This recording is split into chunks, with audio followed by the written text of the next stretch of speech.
It's Monday mornings with Matt and Kevin, and well, actually, we're doing a video today. And well, this is I know, guys. Everyone's thinking, "Wow, we finally get to see Matt's face." Look, Well, Matt. no, not today. Maybe sometime in the future. Matt and I were our schedule. We had a schedule conflict, just didn't really work out today. So, Dad is here to join the show. That's obviously Dan Davis, as you see over here. And today we got a really interesting topic, and I think one that people might find interesting and might find absolutely completely boring. And honestly, I wouldn't blame you for either of your opinions because, well, that's politics. We're going to talk politics today, and I think that people are starting to get excited. Excited is the wrong word. Interested, I guess, in politics for this year because the election's coming up in November, and I think you're starting to get some rumblings of bigger things happening. And is Trump going to prison? And yada yada yada. So today we're going to talk about the vice presidential candidates, and in the end, it's kind of like, okay, what does a vice president actually do? Why do we care? We're actually going to talk about that as well. Mhm. But it is one of those things that I think it's going to give us a good idea of what Trump is aiming for. What is his philosophy, or what could it be? We don't know who's going to pick. That's the point of the show. And we go through some of the candidates, and Dad's going to kind of run through who he thinks are kind of likely, more likely, and then the rumblings of very likely, and should be interesting. And I think we will be able to get a little bit of a peek inside of why Trump would select any of them. And maybe by the end we'll get each of our opinions. I don't even know if I have an opinion. Maybe by the end of the show I will have an opinion. So Yeah, let's see. so Dad, I'll send it over to you. And I don't know where you want to start, but I know you want to. I think you want to start with kind of the what on earth does the vice president actually do, assuming that the Yeah, president isn't dead by the end, in the middle of his term. right. And I think real quickly that actually kind of depends on the president. You've got historically, you've got some of your vice presidents like I think Al Gore. I think of some of the others that basically did nothing. I mean, they hung out. They were a heartbeat away from the presidency, but they really didn't accomplish anything. I think that really more in recent times, I think you've had the vice president almost treated a little bit like the first lady has been treated in more recent times, where they're given some small initiative. Of course, we all know that Kamala Harris is our border czar, right? And she's down there, keeping those illegals out of the border. And before that, I think Mike Pence had a certain a little bit of a role, and so the vice president, I think, is almost gone from being a true vice president with no standing, no work at all. In modern times, is becoming a little bit more of an assistant president, and that's kind of one of the things we'll look at today. Is if one of these vice presidential candidates get in, what does that mean in terms of would Trump actually give them a chunk of his job and say, here, take this and go run with it, and then I'm going to take everything else, and that could be a certain part of it. So I mean, that is one aspect that I think is going to kind of drive the decision for the vice president a little bit. Another one that we talked about this a little bit before the show is just a little bit of a historical perspective. Traditionally, the president would choose a vice president, and what he wanted to do is basically find somebody who was appealing to a different demographic than he was. And the classic example here was Ronald Reagan, where Ronald Reagan came in as a true, genuine conservative, unapologetic conservative, but he was not real appealing to the centrists of the party, or this centrist Democrats. So what he did, some people think he was forced to, some people think he did it on his own, but he chose George H.W. Bush as his vice. We know Reagan hated George H.W. Bush, did not like him. And I think in retrospect, George H.W. Bush, evil man who has ever lived in this country. And that's a topic for another day. But anyways, beyond that, I think what happened in more recent times, and I go to George W. Bush, and we talked about this a little bit before the show as well, that George W. Bush came in with a reputation as a neocon and basically as a war hawk, right?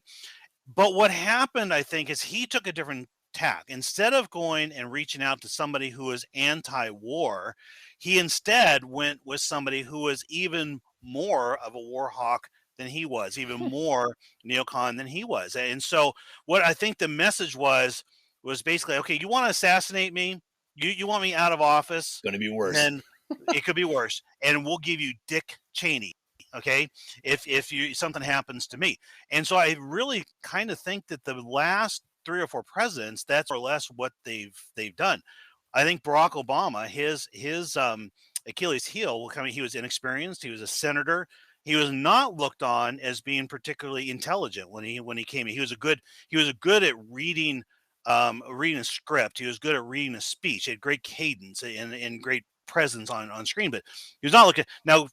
20 years of the press propping him up as being some kind of sage, and it's like now they think he's all smart. But that was the issue with him. So basically, what he did is he said, "Okay, you think I'm unintelligent? I'm going to find somebody who's dumber than I am to be my vice president," and he chose Joe Biden. Okay, now two presidents later, Joe Biden, in what I think is probably the ultimate hold my beer moment of the 21st century, chose somebody even less intelligent than him to be his vice president with Kamala Harris, which kind of begs the question, okay, so if Kamala Harris was your next vice presidential candidate, there's not a whole bunch lower you can go on the intellectual, hierarchy I've heard there's some trash cans for hire in Washington, D.C.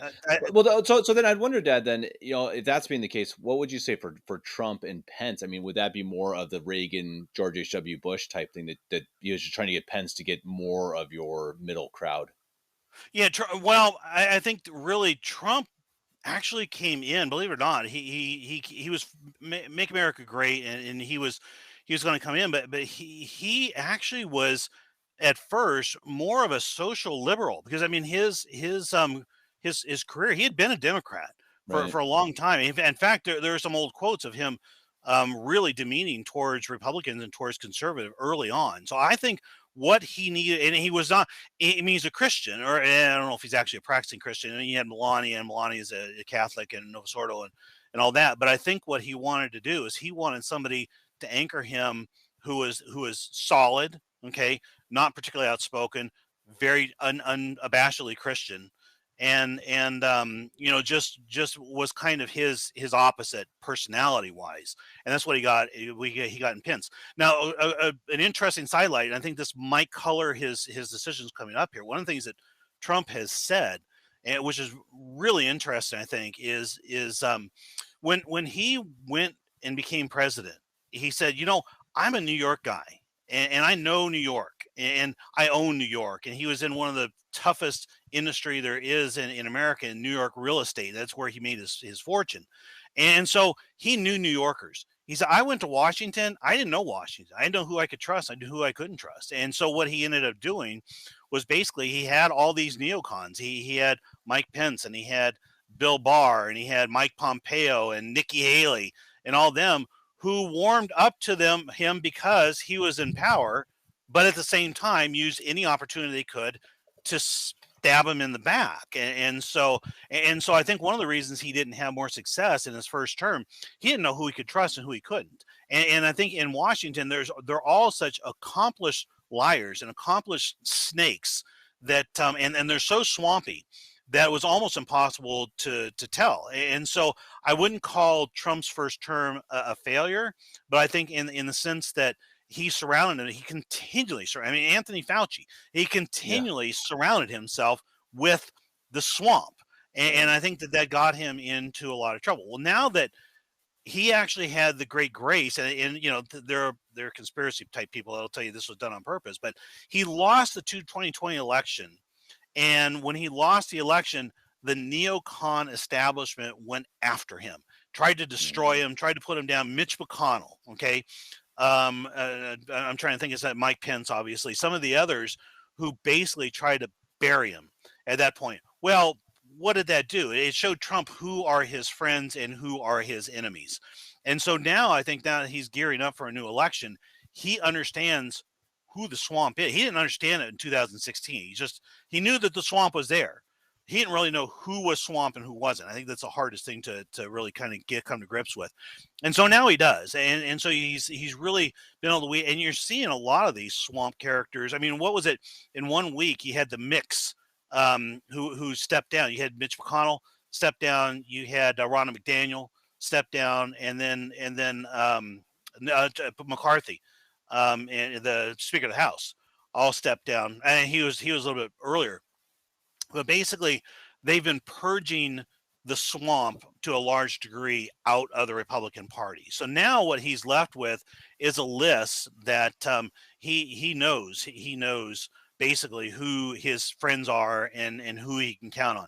So the first one I want to kind of talk about a little bit, just for a minute, is Nikki Haley, who is just ran one of the weirdest campaigns I've ever seen. I think it was pure in it for herself. I think she was just grifting. Basically, she was making money. Somebody was willing to pay her, to stay in the race, and she's, yeah, okay, I'll make some money and pretend to run and saying as long as I could. And there are people that said, well, maybe Trump will bring in Nikki Haley because she's his political opposite. She's she's DOJ. She's military industrial complex. She's on the board of Boeing and all that kind of stuff, and try to win that centrist. That's not going to happen.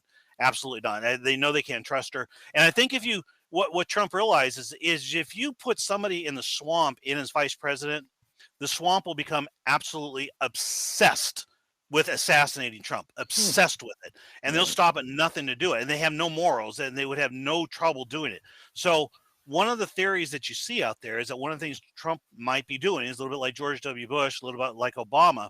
He's trying to find somebody who is more offensive to his enemies than he is, even, right? That's one of the things he's got to consider, is that if he can find somebody who's more offensive. Now, the first name I want to talk about in terms of, I have three names here that are like, okay, these would have been great candidates, but not going to happen. None of them are going to happen. First one's Carrie Lake from Arizona.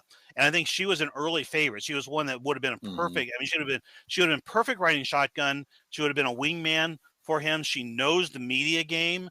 She would have been a great advisor for Trump. And I think in a lot of ways, she really would have been excellent. However, she's running for Arizona Senate. And I think she has said, and Trump have both said, no, I'm not going to take vice president because I'm serious about this Senate run. So Carrie Lake, I think you can say, is out. Real quickly, I think she'll run soon. I think she'll run in 28. Yeah. She's a name to look after. I've watched her quite a bit in 22. And she's something. Yeah, she could be interesting. And she's one of the ones, along with a couple others we'll talk about here, that she's one of those that really, she was in the media. She comes from the media. She knows all their games, and she knows how to call them out. And so I think that's one of the greatest attributes. That's why she would have been a fantastic vice president for Trump, but I think she's running for president, so her time's not yet. The next one that you heard for a while, and it's kind of faded out, is Tucker Carlson. And Tucker, he's a friend of Trump, so I mean it's a logical thing that is he a friend of Trump? I thought he was pretty critical of Trump at times. He's critical, and I think it's maybe a little bit of a love-hate relationship. But I mean they've walked into one of the UFC things like arm in arm almost, and so I think that they do have a good relationship together. And that is actually one of the reasons why Tucker wouldn't be it, is I think he would have no problem calling Trump out as president. And so now you got a very different vice president relationship, because Tucker would be calling out the president as vice president. But I think in addition to that, it's pretty well accepted that that he's better off as a journalist. There's a journalist skill set and a politician. He's got more power too. Yeah, he is more powerful right now than almost anyone. I mean, I'd say Musk and Tucker, I mean, they maybe as powerful as a president, maybe more. It's really pretty wild considering what they offer right now and the information that they are able to provide. They might be more important. They might be more powerful. Yeah. And actually, number three, my third one that's not going to be it is Elon Musk. And so I think that, we know that those two have a relationship together, that they just met, I think in the last week or so. And, this was very, very interesting, really good information coming out that basically Elon Musk said, I am not going to give any financial support to any candidate. Okay. Well, guess what? He runs X, he runs Twitter. He didn't have to just affect the algorithms and skew them in favor of Trump. All right. And so when the liberals come out, they sue you and they call you out for it, say, you know what? Look at Google. Look at Mark Zuckerberg. They do it 10 times worse than I'm doing that. And then he calls out, basically he brings to a front page issue the whole notion of how the big tech is trying to impact these elections with just fraudulent, just horrible one-sided reporting.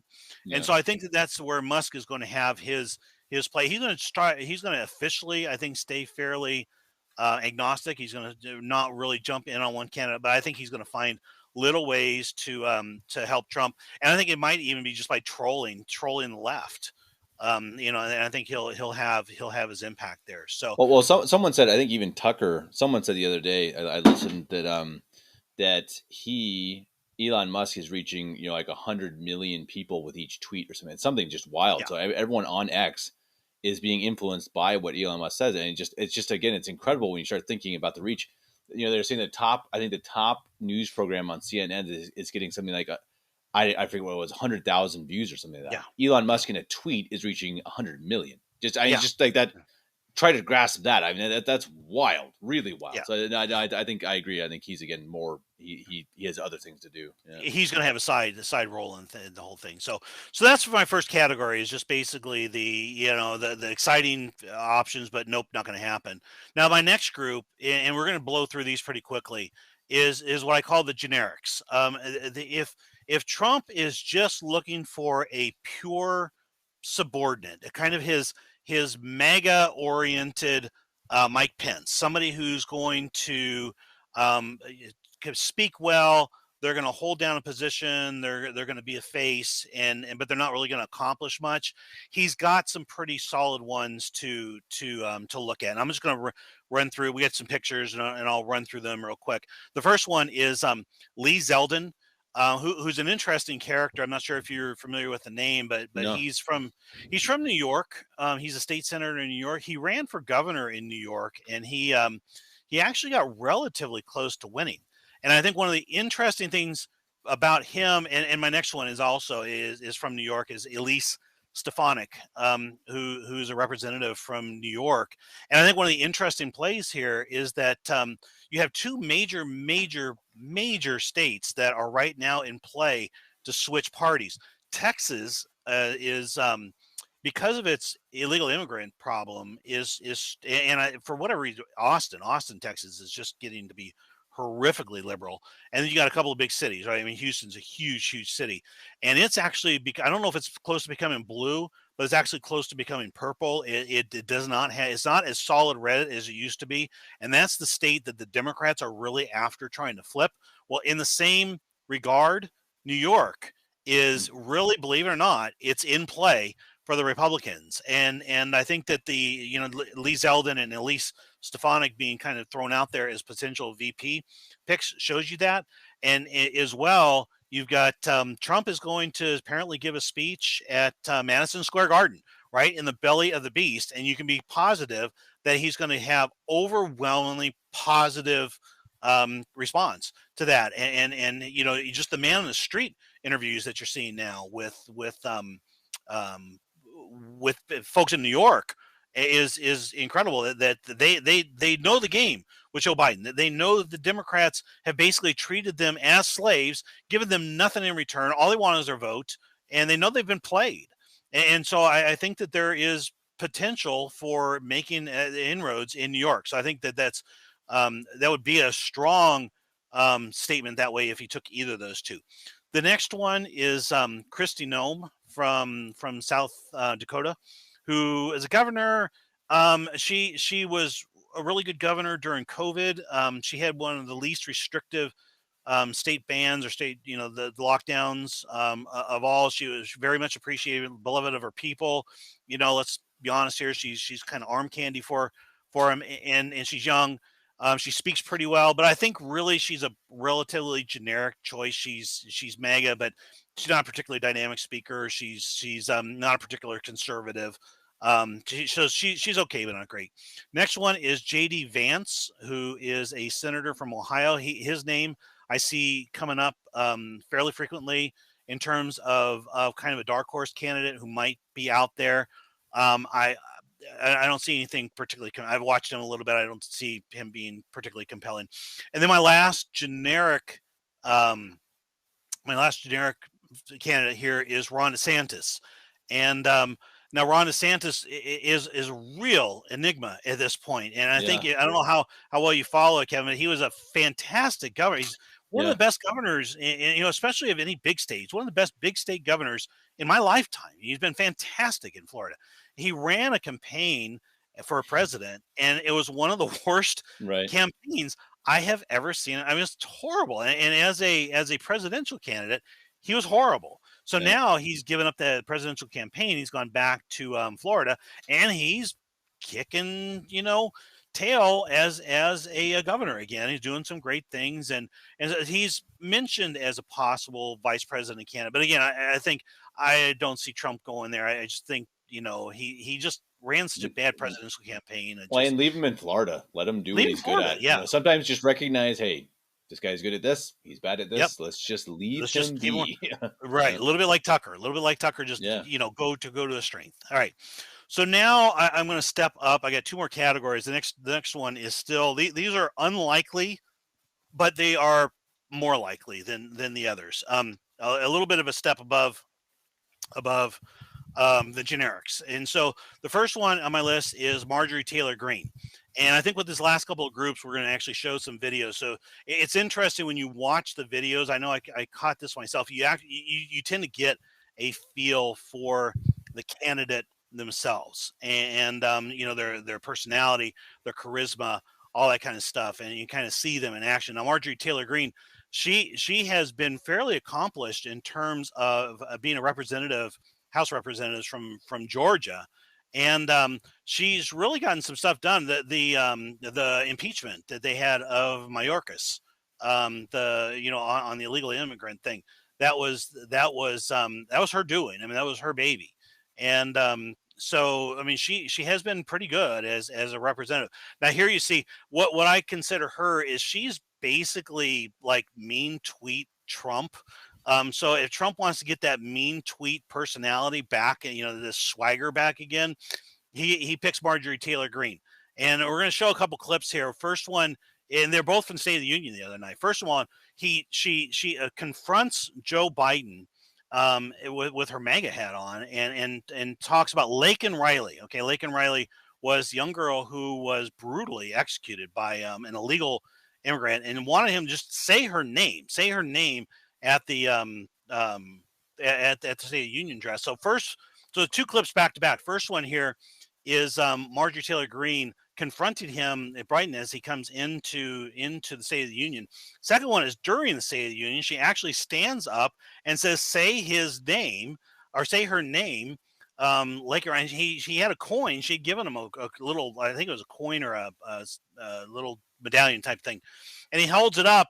And Biden actually did it. It was hard to believe, but and then he says he doesn't call her Laken Riley. He calls her Lincoln Riley, who I don't know if you're familiar with. Lincoln Riley is the college football coach. Yeah, for USC, I think. Yeah, right. Yeah, and it's like one of the few culturally relevant things I think I've ever seen Biden say off the cuff. Sure. But he got that, at least he got that close. So here's Marjorie Taylor Greene.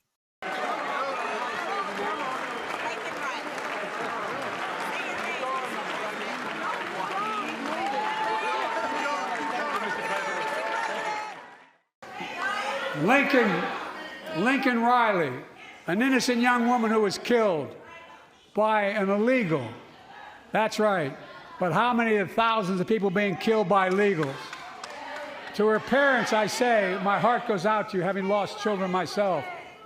All right. So my next, real quick with Marjorie, if I can, because I've watched her a few times, like on Tim Pool, and she really strikes me as someone who, as you said, is a doer, and she really, it's really interesting watching these interviews because you can tell that she's one of these people who just gets in the grimy, messy, like really, and really explains that just how terrible Congress is and just some of the rules and stuff. But she grates on me. I just almost can't even. I almost can't. She's just such a. She's a little shrill. She's annoying. She's so, but like almost in a good way. It's like I'm really glad she's there. I like what she does, but I don't know. I think she's another one. Keep her in the mud, in my opinion. Yeah.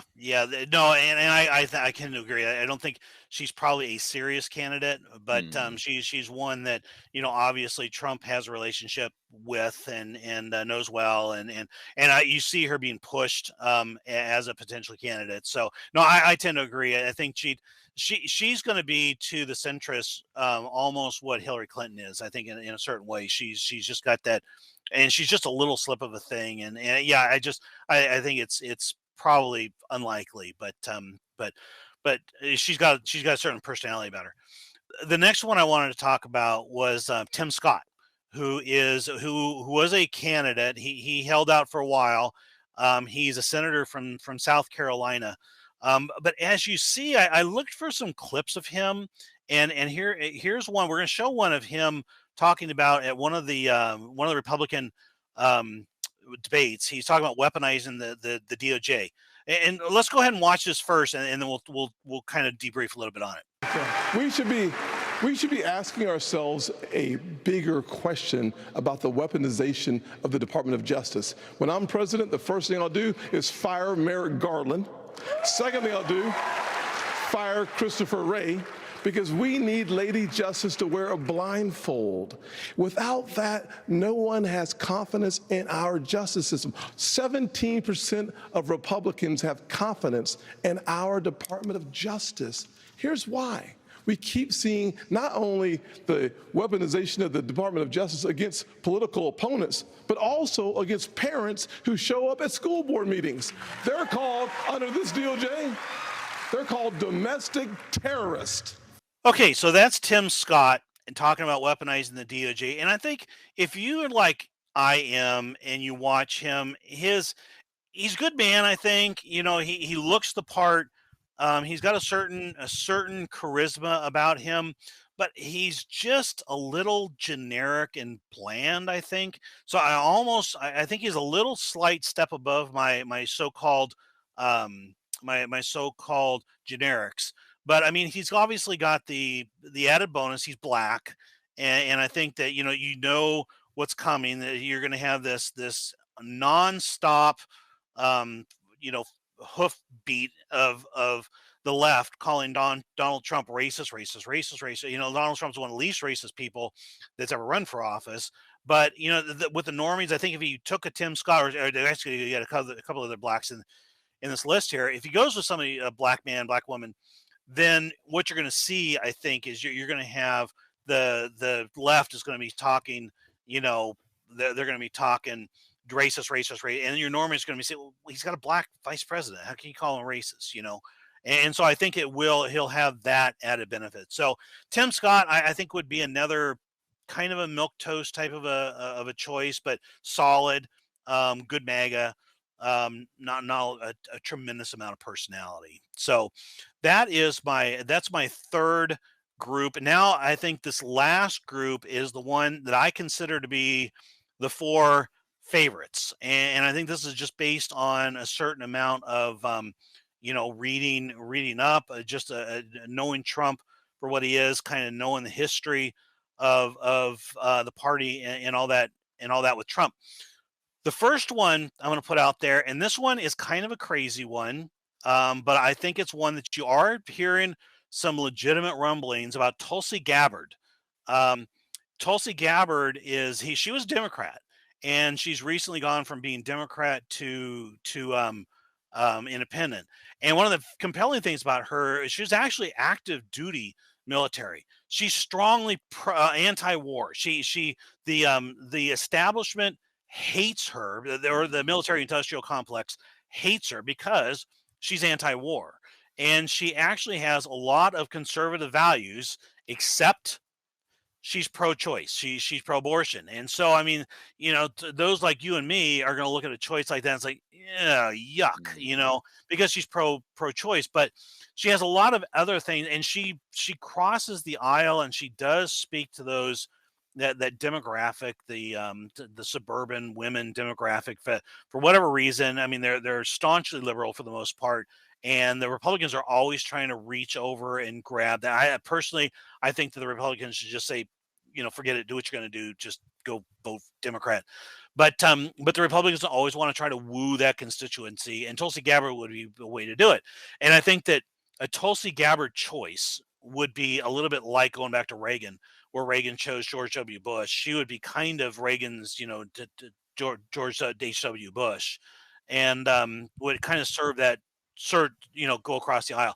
Well, the clip I've got of her is I don't know if you remember back in 2020, she was on the Democrat and she wrecked Kamala Harris. Kamala Harris was kind of a not real strongly viable, semi-viable presidential candidate for the Democrats before this debate, and after this debate, it was over. It was over. But watch as Tulsi just absolutely eviscerates Kamala Harris. I want to bring the conversation back to the broken criminal justice system that is disproportionately negatively impacting Black and brown people all across this country today. Now, Senator Harris says she's proud of her record as a prosecutor and that she'll be a prosecutor president, but I'm deeply concerned about this record. There are too many examples to cite, but she put over 1,500 people in jail for marijuana violations and then laughed about it when she was asked if she ever smoked marijuana. She blocked evidence. She blocked evidence that would have freed an innocent man from death row until the courts forced her to do so. She kept people in prison beyond their sentences to use them as cheap labor for the state of California. And she fought to keep cash bail system in place that impacts poor people in the worst kind of way. Thank you, Congresswoman. Senator Harris, your response.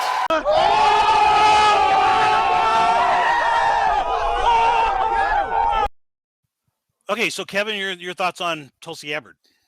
Yeah, she's one I've actually also seen. I think she did an interview with Joe Rogan, may have been Tim Pool. I don't know, one of these shows that I watch on occasion, and she's the exact opposite for me of Taylor Greene. That yeah, exactly. Her politics, I'm honestly not real sure. I know she says a lot of the right things. I think her being a Democrat made me kind of iffy at the time when I watched the interviews, but she is very smooth and very intelligent and very sharp, and just she is someone who could definitely look the part, and not just physically. And she's attractive, but she also she also just has the bearing that would just kind of work. And I if I had to guess right now, that I know this would be I'll have to look this up on Bet 360 or whatever, and see, because I think that would be a really interesting bet, because I think it's a low odds, but I actually think she might be my favorite, because I just think it makes a lot of sense. It makes a lot of, as you said, she was a Democrat, she's across the aisle, she's female, she's smart, she's a known name.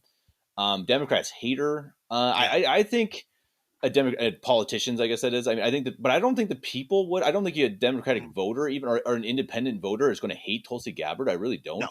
No. I think she's, there's a lot of things that people disagree with from both sides. I think, again, I'm not saying I love it, but I actually would almost put money on her. Funny enough. Yeah.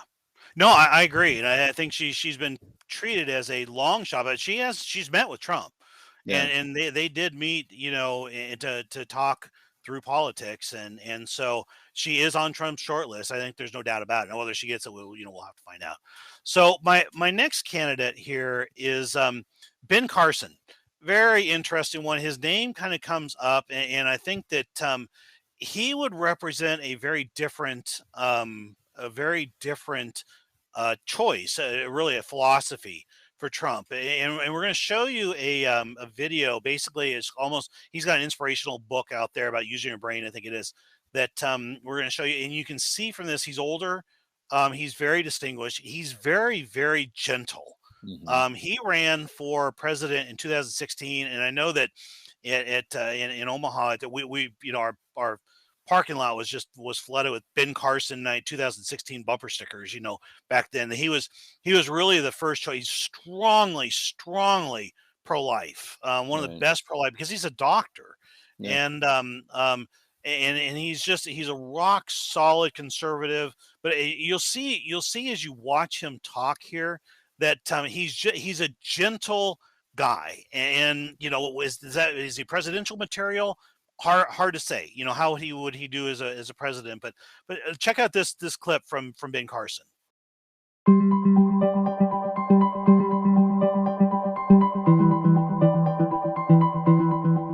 In my book, You Have a Brain, you'll have an opportunity to find out about the most marvelous organ system in the universe, the human brain, and what it is capable of, and what it will allow you to do, how to realize the true potential that God has placed in every single one of us, not only to make our lives better, but the lives of all of those people around us.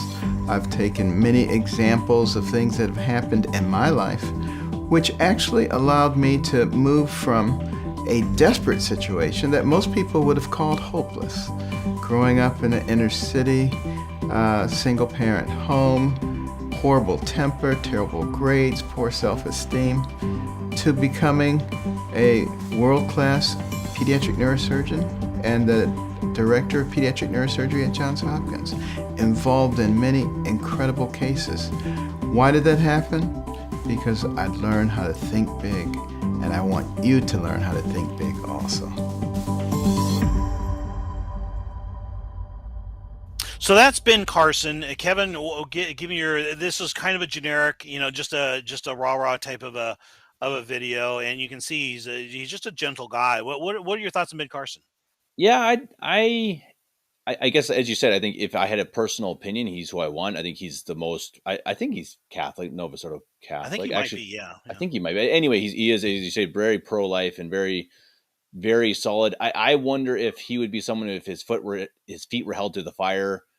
Yeah, I mean, is he just maybe you need a gentle giant, I suppose, as a president in case, of course, we got to remember Trump's reaching mid-80s, so it's not like it's this crazy idea to think that Trump could die a natural death, for goodness sake. I mean, he doesn't look like it. Like, come on, I mean, he drinks Diet Coke every day. I mean, come on, I think he had on tap Diet Coke. He's 84 or whatever he is. I mean, it's not crazy to think. So it's something that could definitely happen.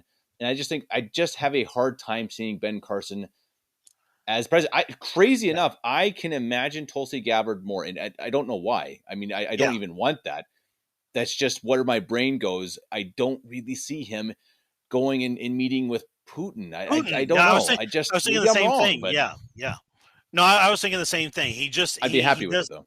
I would be. Yeah. I mean, from in terms of checking all the boxes as a Catholic, we would absolutely be in favor of him. I think the left does hate him just because of his moral views. But he doesn't want to kill babies. He doesn't want to kill babies. What an evil man. Yeah, exactly. He's horrible. But so that's another one that I think is out there. Probably not super likely, but another possibility. Another one, and I'm gonna go on to the next candidate here, is Byron Donalds, who's a representative from Florida. Now, if Tim Scott was a little bit more generic, then Byron Donalds is a little bit more of a spitfire. He is a guy who's dynamic, and you can tell he's black. He's kind of a large guy. He's got a deep voice, and he speaks authoritatively, and really speaks well. And I've got a piece here where he talks. He goes to the floor of the House because I think he was in charge of the subcommittee that was investigating Joe Biden's business dealings. And he presents some of the findings on Joe Biden. He tells it like it is, very professional, but at the same time, very authoritative. So here's Byron Donalds. I want to thank the gentleman from Utah, our new vice chairman, and I want to congratulate him as well. Mr. Speaker, President Biden consistently has stated that he never discussed businesses with Hunter Biden's associates. That is a lie. Let me repeat that even for the colleagues across the aisle. It is a lie. Throughout our extensive investigation and from the lips of credible witnesses, it is abundantly clear that the Biden family business is Joe Biden. Let me emphasize, there is no Biden family business except for Joe Biden's 40-plus year career in Washington, D.C. That has been the family business. As a member of the House Committee on Oversight and Accountability, we have followed the paper trail. We've conducted our investigation by the book. We have discovered damning evidence, and we continue to do so every day. Our investigation has led to some alarming and eye-opening findings, which point to the president's knowledge and involvement in illegal business transactions. Okay, I'm not sure. Do you know much about Byron Donalds? I've never heard his name, to be honest. Yeah. And he's a guy who he's definitely officially on. I'll carry the discussion here. He's officially on Trump's list. But but hey, have you heard of a guy named Mark Robinson? I almost wanted to bring him up. That sounds more familiar. He's running for governor in North Carolina. Okay. And he's like he's just huge. I mean, he's a big guy, and he's like this old fashioned Baptist minister, and Okay. oh my goodness, he's so good. But so okay, so there's Byron Donalds, and I know Kevin, he's kind of an unfamiliar name for you. He's not a real familiar name Yeah. to me. I put him in there because for a couple of reasons. One, because I know that Trump has actually said he's on a short list. He gives you that that dynamic with the inner city blacks, that he's actually a black man running for president, and he's got quite a presence. He's just a guy who you would feel like he had Trump's back. If Trump is looking for somebody who's just a wingman, a strong individual who's going to be a good vice president, I think Byron Donalds would be a good. He's very young too. I forget. I didn't look this up. I think he's early 40s or something like that. So he's one of the younger candidates out there. So that's that's another one. And then finally, my last name here, and this is the one who I really think is going to probably be it. And he is, boy, quite an enigma. It's Vivek Ramaswamy. And I can tell you, and a little bit of a caveat here, or a disclaimer, that your brother Dominic and I actually went out and saw Vivek talk. And here's a photo. It's kind of funny. You see this photo, and one of the criticisms I saw of Vivek early on was that he's short. Okay, and it's like, because he's Indian, is that why you're thinking he's short? And so you had a lot of short jokes out there. But look, I mean, you see from this picture that I'm to his left on your screen, and I'm 5'9". Dominic's on my right. He's on his right, and he's 5'11". He's got a couple inches on both of us. So I mean, he's got to be 6'1", so he's not short. But anyways, he is probably the most most eloquent, most passionate, and most level-headed orator that I have seen in a long time. I mean, he's up there with Tucker Carlson. I think of Jordan Peterson. I think of some of these other names that are just incredibly dialed in. They're intelligent, and they speak so incredibly well. So I got to tell a little personal story here.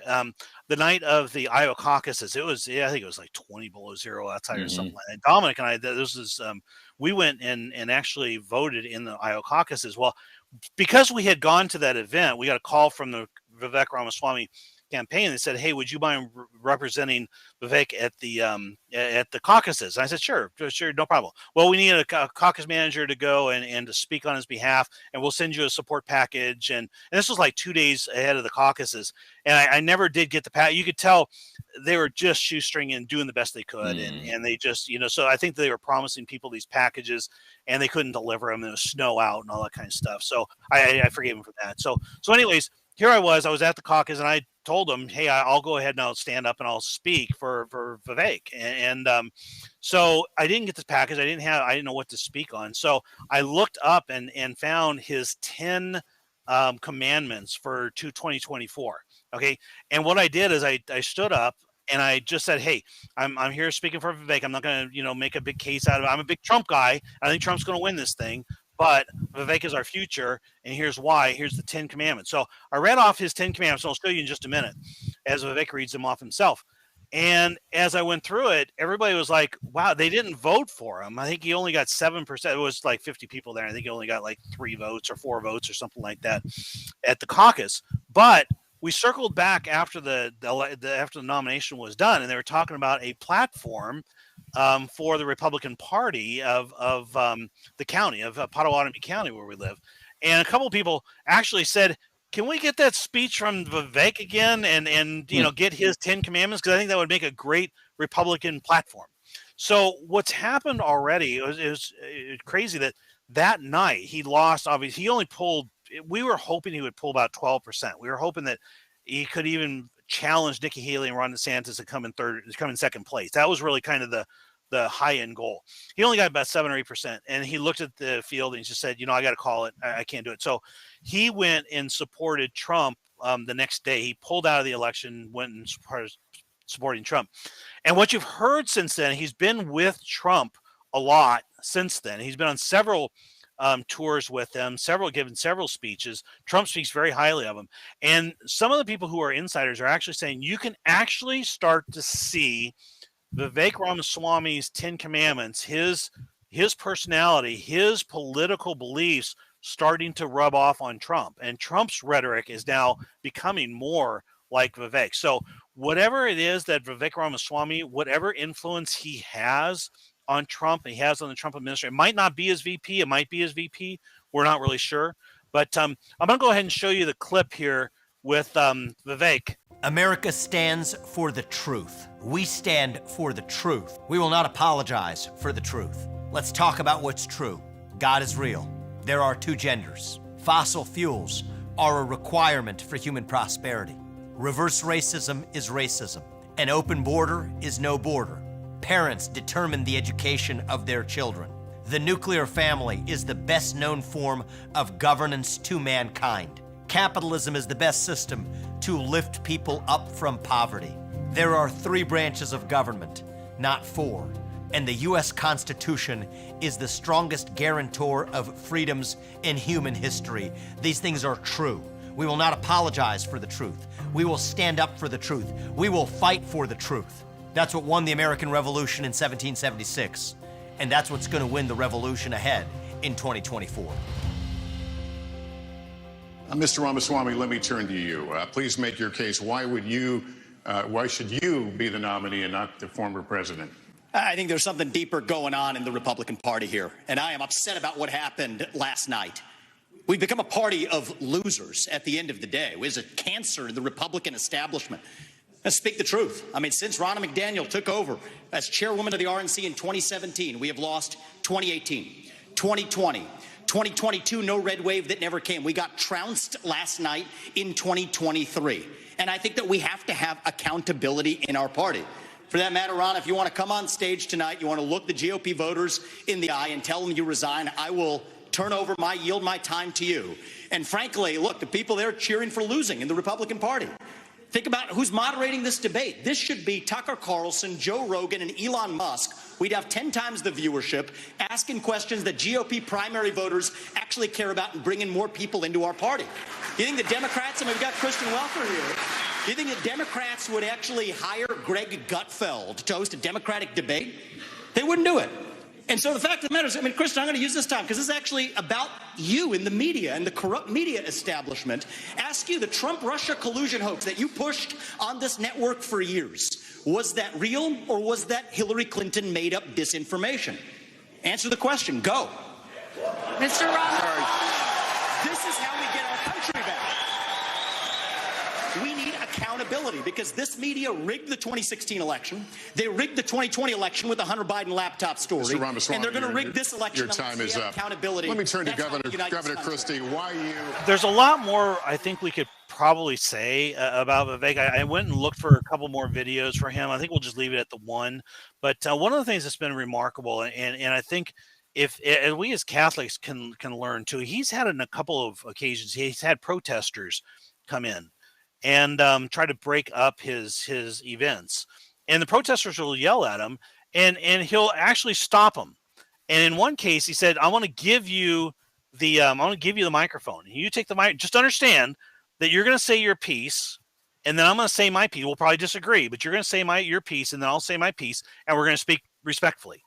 And so the lady who was the protester took the microphone and said her piece. She was just absolutely, I mean, she just loopy, but she went ahead and said her piece. And then Vivek turned around and very respectfully, but very sternly told the truth and some common sense and some good, solid Christian-based morality. And he's a Hindu. I mean, one of the things that is something that is probably a discussion for another day. It's a very sorry, real quick, but morally, I don't even know. I mean, what are Christians today? I'm not. Are they better than Hindus? But I mean, I think that hurts him. I think even as a presidential candidate, I think we're so set on, many Americans are set on Christianity as that's just what you think. Even I'm not saying people actually practice it, but you just think that, or Judeo-Christian values. I know no one kill me in the comment section. That's what people think of. So when you hear someone is a Hindu, I think you literally just think, well, he can't be American. Again, generalizing, not saying even for myself. I think that might hurt him though in the future. Well, and at least in the short run, because people don't know Yeah. who he is yet, Yeah. and he kind of came out of nowhere, and he made billions off of big pharma, businesses in big pharma. Now he wasn't involved in the vaccine or anything, but so I mean he's got a lot of fleshing out. I think the reason he wasn't more popular is people just didn't know him; they hadn't warmed up to him yet. But his case, in terms of he speaks about Hindus, the way he would explain it is if you look at the American Constitution, you look at the founding fathers, you look at the morality and the base upon which we are built. That's at the base of who we are as an American. Christianity is consistent with that. Hinduism is consistent with that. Okay. And so I'm here as a constitutionalist, as somebody whose values are those of our founding fathers, the freedom of the life, liberty, and the pursuit of happiness, all that kind of stuff. Of course, now a lot of your traditionally Catholics will say those are Freemasonic values. But anyways, he does basically represent those. And I think he presents his Hindu faith. He's not apologetic about it. And I agree that could hurt him, but he presents it as a very watered down Christianized version. So he takes that out of it, which is compatible with Christianity. And then he says, here's what we agree on. Then he kind of moves on. So I think that, he's going to try to obviously he's not in a Hindu country, so he's going to try to downplay that, but it is part of who he is. And I admire the fact that, he did not convert to Christianity because he says, I'm going to run for office. Therefore, this is a Christian country. Therefore, I have to convert, and therefore I have to leave my Hindu faith behind. I mean, I respect the fact that at least he held true to his faith, and even if it's not my faith. So yeah, you're right, Kevin. That I did. There was somebody who came up after this Iowa caucus. Get back to that story real quick, and said to me, I love the guy. I've watched him interact with the media, with the other Republican candidates. I like everything about him. I just don't think I can warm up to voting for a Hindu. Yeah, and it's like, I get it. I get it. I think. Yeah. I know a lot of people that like that, and I'm not gonna tell you that it's right to vote for a Hindu, but I mean, would you rather vote for a Hindu who has the American values and whose 10 commandments are something we can really get behind, or would you vote for a Catholic, Joe Biden? Joe Biden? Yeah. And so, I mean, if you look at those two choices, it's a weird, I mean, that might be a good question to ask Father McKenna is, are we morally, I mean, obviously we're not morally justified to vote for Joe Biden or Nancy Pelosi or any of these Novus Ordo cretins that make a mockery of the Catholic faith. But what about somebody who lives a different faith, but they live it faithfully, and are we forbidden? I don't know. It's a good question. I don't have a good answer for it, but anyways, that's our rundown. And I think that I think it's likely to be Vivek. And to get back to the original premise here, the left hates him. Vivek Ramaswamy is, the more they get to know him, the more they hate him, because he stands for value. And not only would he stand for value, he gets right in their face and he tells them what's what. I mean, he'll go on any show and shut down a host and tell them what liars they are. He's like Carrie Lake in the sense that he knows their game. And one of the things I really liked, he was on an interview recently with Megyn Kelly, and he basically said, there's a big difference between a protester who maybe misled, they really believe what they believe, they just may not be intelligent or whatever. Those people I have tolerance for. I'll hear them out. I'll tell them my side of the story. But when you look at the mainstream media, these people are paid liars. They're liars. They know they're liars. And they're here to basically try to drum up some kind of scandal, some kind of falsity, something to just share, to generate clicks. And those people he talked about Vivek, says I have no use for those people. And that's why I think that he has no problem telling them off during interviews. But he does it very politely, does it very succinctly. And after you watch it, you're like, whoa, this guy knows what he's doing. Well, he's sharp. Yeah, he's another one. I've watched quite a few interviews, and he's like Tulsi Gabbard. I think that he's very smart, very, very sharp, very witty, and just on. Well, and I just think there's something that after our 4 years of Biden, and I mean, I guess Kamala Harris has a sort of energy. It's like a frenetic, insane energy. But Biden, he has nothing. He's like a dead man walking. So I think Trump is the craziest energetic person of all time. I mean, he's 80 Right. and he has that just electric energy. That's why people love him. And I think that people are going to really like that. And I think that's why I kind of lean away from someone like Ben Carson, who again I like, but but maybe that's what Trump wants. Maybe he wants someone to counterbalance it. But I think from these four that you're presenting, my guess would be Gabbard or Vivek, and I think it could be Gabbard. It's going to be really interesting. I'm really curious to see, because I think it could be Vivek too, but very curious. Yeah. Yeah, and neither one's going to be perfect, but I think both of those two, and they seem to be the finalists, but those two, I think they're going to get a lot of people excited. I think either way, and we'll be licking our chops. Imagine the vice presidential debate with Tulsi Gabbard and Kamala Harris. Go back to 2020 again. I mean, that would be absolutely hilarious. And probably she'll get the sniffles and not be able to attend or something like that. No and way. Biden's not. They would just not do it. No. But imagine Tulsi Gabbard hammering on Kamala Harris for 6 months leading up to the election. Awesome. Or Vivek, or Vivek, the same thing. Well, and I just think that with Gabbard, you're also, I don't know, you're kind of countering Kamala. I mean, she's very, I don't know her personal life really at all, but she's just, at least in presence, very, very the opposite. I think you're kind of saying, oh, that's your girl, that's your vice president lady. Well, here's ours, and I think that could be a bit of a slap in the face. I don't know. I'll very curious. I mean, when do we have any idea when they'll announce it? This kind of, I don't know. Whenever. Now that Nikki Haley's dropped out, I don't think that the convention is till like August or something like that. Traditionally, you announce it at the convention, but now that Trump's basically running unopposed, he's got probably the runway to do it. He might decide to do it and just get it out of the way, or he might wait. So it literally be anytime between now and August.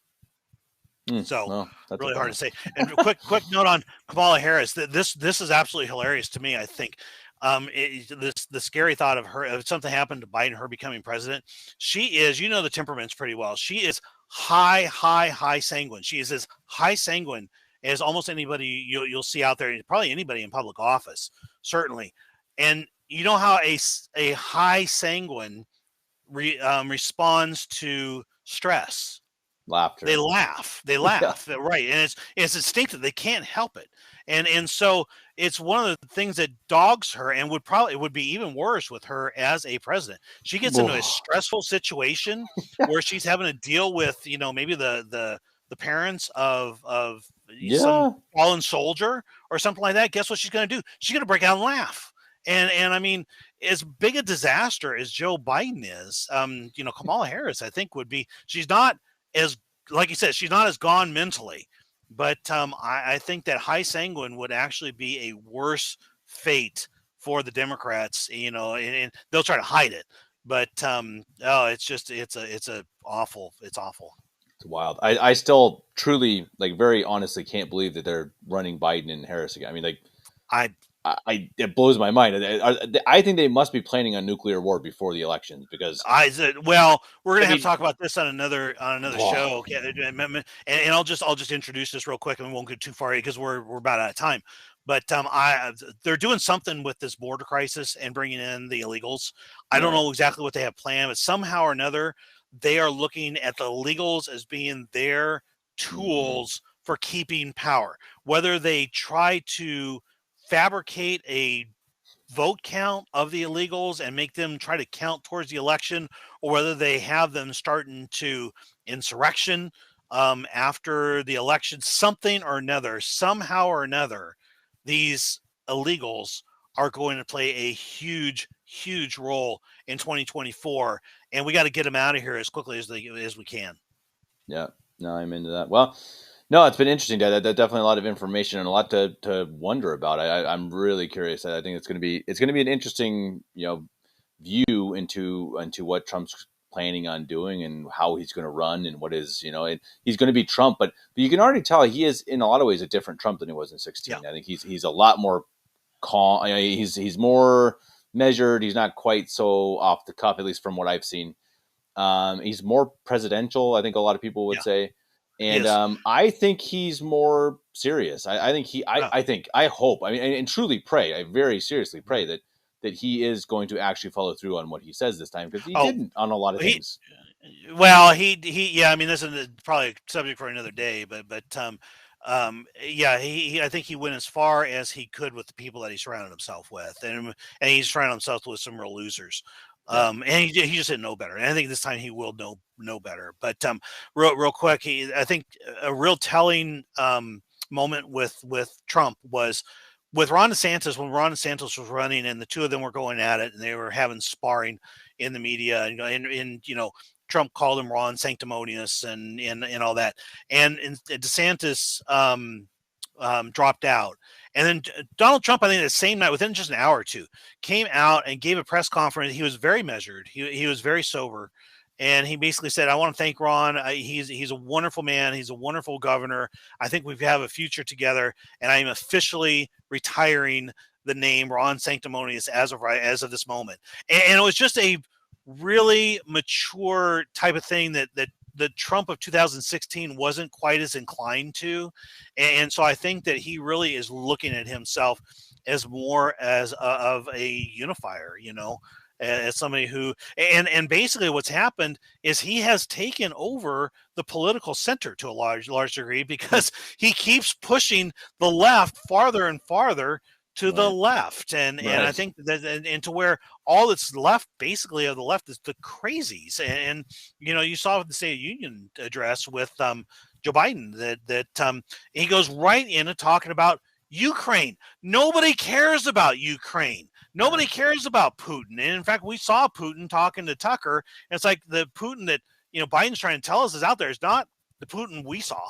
And so you've got basically this extremist left, and they become more and more and more extreme. And I think the center is really becoming Trump.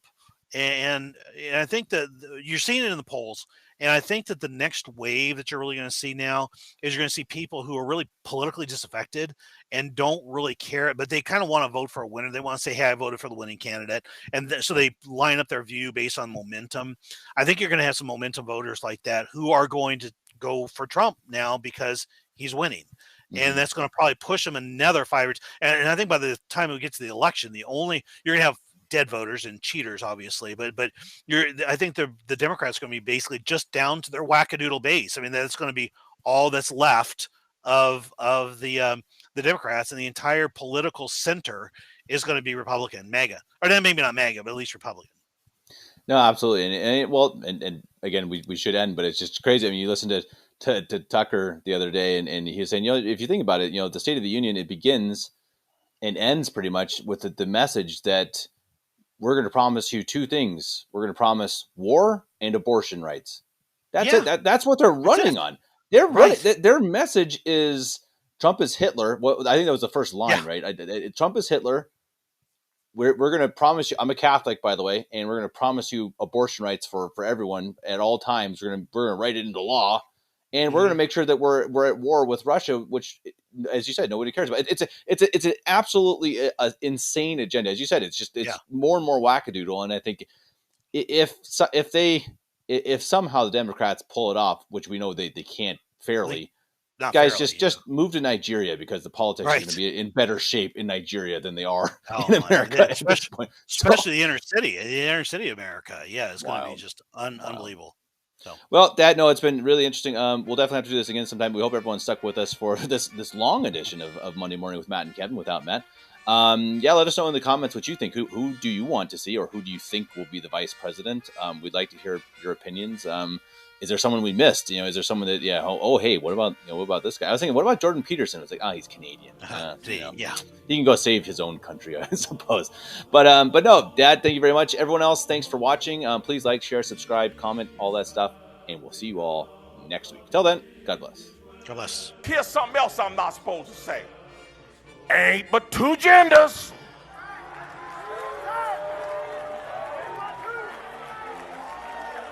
Two genders.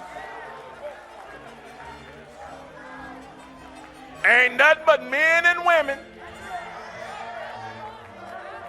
And I can already see WRL out there. They got they licking their pencils right now, trying to write fierce as they can. Get every word of this here. Get every word of this. You can go to the doctor and get cut up. You can go down to the dress shop and get made up. You can go down there and get drugged up. But at the end of the day, you were just a drugged up, dressed up, made up, cut up, man or woman. You ain't changed what God put in you, that DNA.